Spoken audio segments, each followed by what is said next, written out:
So, today we are talking about a little weird expression that we use a lot within the world of MindStrong. And I think it's such an important one for women in menopause to understand.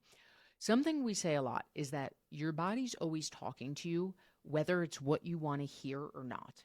And when we dig under the surface of that statement, which we're going to do today, we can start to understand why the guidelines that I give on this podcast, but that we teach and do with our members inside Ignite, our signature 12-week program, why these guidelines are what they are, right? I always talk about this is not Rachel's 12-week diet. This is human biology. We can understand how the biology of our body is working, what it's saying to us, and what the path ahead looks like. So in today's episode, we're going to define what I mean when I say your body's always talking to us, whether it's what we want to hear or not. And most importantly, the whole point of this, the why, is so we can follow that feedback to get results. Check it out.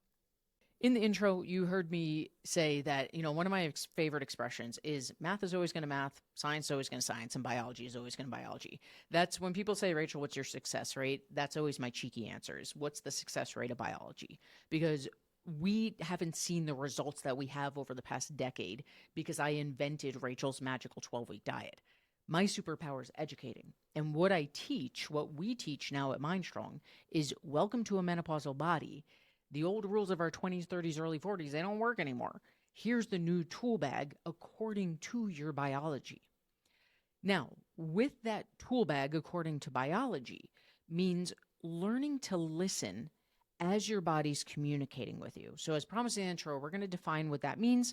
And then, of course, most importantly, I'm going to teach you how to decipher it. So the best way that I can define for you what that means, your body's always talking to you, whether it's what we want to hear or not, is by giving you a very specific example. And I'm going back years now to when MindStrong used to be a one-woman show. I was the only coach. I was the only everything in MindStrong. And this is a true story of a member that I had. And obviously, I'm not going to say her name out of privacy, but I think it's an important story to share. I have a 5-part series on this podcast called What Weight Loss Actually Looks Like in Menopause. And if you haven't listened to that series yet, I suggest you do. It's one of my favorite. It's one of the deepest dives into the education piece around metabolisms. And this story is going to make a lot more sense when you understand the wording, the language that I use there. So this woman, it was not an outlier. She's like the vast majority of women that we work with in terms of how she started. She came to me. She'd been eating 1,000 calories a day for the past 10 to 20 years. She wasn't sure the exact number, but she's like, it's been at least 10. It could be 20. So blanket statement, very long time under eating. So again, if you haven't listened to that 5-part series, go do it. But we talk a lot in this podcast about a healing stage, meaning she was already eating very low calorie. She was not losing weight. We did not have to wish, hope, pray, and guess. Her metabolism was not very good at burning calories. We needed to put her through a healing stage, meaning slowly increase her calories so that the old rules of eat less, move more go back to working. That's the essence of that's a healing stage in a nutshell. So we started the climb. Now, you can imagine after 10 to 20 years of eating 1,000 calories a day, it was a slow process. In our world, we talk about this a lot. We celebrate hunger because we have sensors in our brain and body whose sole job is to communicate hunger. So never in the history of ever has someone come to me eating 1,000 calories a day saying, Rachel, I'm starving. We always hear the yeah, but I'm not hungry. And the answer is, of course you're not hungry, because the sensors in your brain and body whose sole job is to communicate hunger, they shut down. Humans are pleasure-seeking creatures. Why would we keep pushing on the bruise? So in our world, we celebrate hunger because it's a sign your metabolism's coming back on. Well, after 10, 20 years of eating 1,000 calories a day, her hunger sensors were taking their time. Right? So it was a very slow, tedious process going through a healing stage. By the time we got her up to 1,800 calories, which is great progress, right? 1,000 to 1,800 calories a day, hadn't gained a pound, energy was better, sleep was better, all the check boxes we're looking to check. But she came to me one day, and I remember, this was years ago, and I remember the story like it was last week because the trauma behind it is real. And she said, Rachel, this is me waving the white flag. I don't want to raise my calories anymore. I'm done. I want to get into a weight loss stage. And I told her, listen, I've been doing this a very long time, right? I have a crystal ball, so to speak. I can tell you what's going to happen. If we don't, number one, go higher, and number two, stay there, we need a maintenance period, it will not work. And if you've hung out here, you know I'm not a sugar coat person. So that's exactly how I told it to her. I'm like, this is your body, your choice. As the professional, you hired me because I'm the expert. If we go right now from 1,800 calories into a deficit, into a weight loss stage, it will not work. And how will we know it won't work? Because your body is going to clearly communicate it. It is not going to lose weight. What I suggest instead, and you hear me talk about this in that 5-part series, is healing stage is like climbing up a mountain. It's slow, it's tedious. Maybe there's people who want to do it, most don't, right?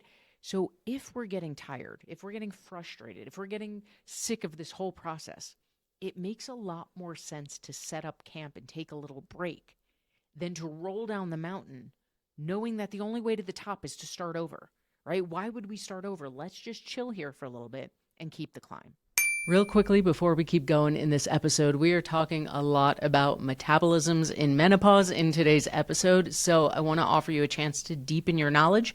If you haven't yet checked out my free workshop, How to Fire Up Your Metabolism in Menopause and Beyond, it is one of my go-to favorite pieces of content that I have out here in the interwebs.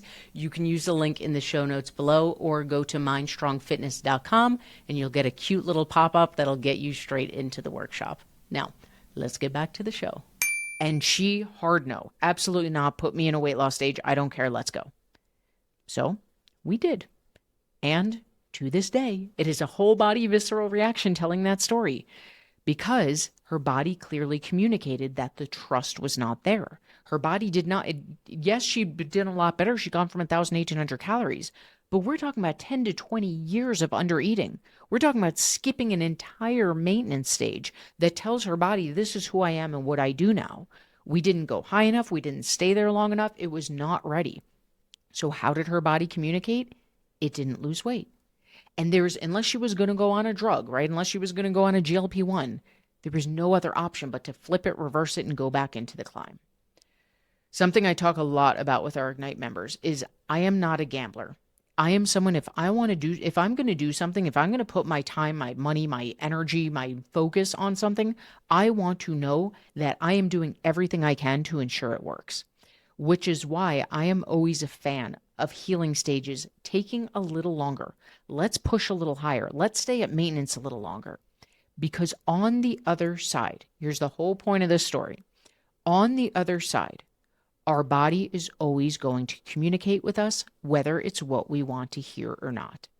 Meaning, if we did not do our due diligence, if we did not go high enough with our calories, and again, I get deep in the weeds in that 5-part series of what that looks like. If we did not stay at maintenance long enough, also in that 5-part series of how high do I have to go, how long do I have to stay there? If we did not do those things, and we try to get into a caloric deficit, get into a weight loss stage, our body is going to clearly tell us, hey, I see what you're trying to do. I appreciate the effort, and I'm not ready yet. The trust isn't there. You are not going to lose weight. And the only thing, doesn't mean you're broken. The good news is that doesn't mean you're broken. The only path is to flip it, reverse it, and go back into a healing stage.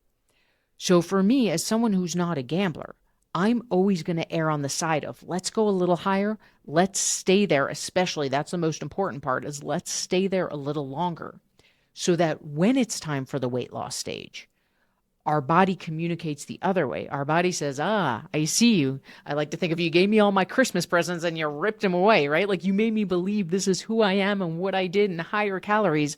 Then when you take them away, the old rules of eat less, move more go back to working. Your body's communicating, hey, my metabolism's back online because we're losing weight. So I say this because, again, as someone who's not a sugarcoat person, like this journey can be frustrating. This is why my joke that's not a joke is if there was an option C, sign me up. If you're already eating low calorie and not losing weight, you hear me say all the time on this podcast, it is either a drug like a GLP-1, which I 0 out of everything in the universe recommend. You're going to take a 6-inch hole, make it 6 miles long. Option 2 is a healing stage. That's it. And the reason that I harp so much, if there was an option 3, sign me up, is because I know how slow and tedious and frustrating this process is. And I know that it's biology. And when you've done this as long as I have, you see people get frustrated. You see people get upset, right?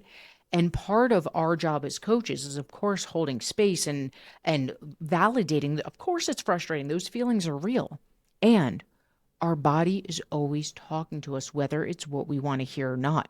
So our job is to listen to the signs, right? If it's feeling like a lot of food as we're getting through this healing stage, we're never going to say, suck it up, buttercup, like open your pie hole and shove more food in. No, your body's telling us, I need a little break. Let's set up camp in that mountain and chill for a little bit before we keep climbing, right? If we're getting into the higher calories and we're getting frustrated and we're getting annoyed at the process, same thing. Let's set up camp and give ourselves a mental break. There's physical breaks and mental breaks. Because on the other side of this, we're going to get one of two responses. We're either going to lose weight, which means your body's saying, thumbs up, way to go, you did your due diligence, or you're not, which is your body saying, hey, I appreciate the effort. We're rushing the process. We're not there yet. Now, the last caveat, the caveat I'll add to this is I have seen it happen where people do their due diligence. They go high enough, they stay there long enough, we get into weight loss, and their body's not ready.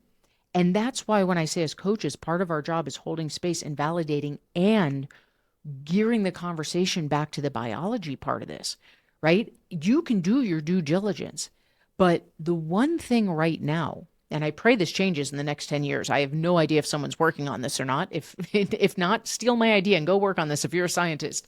We can't measure how much goes on what I call under the surface, right? You hear me on this podcast a lot relate back to, those cheesy self-help posters where it's an iceberg and it's like what people see and it's the success at the top, and what they don't see under the surface is the hard work and the dedication and the blood, sweat, and tears. I always use that visualization for weight loss. Weight loss is the tip of the iceberg, the tiniest little thing we can see.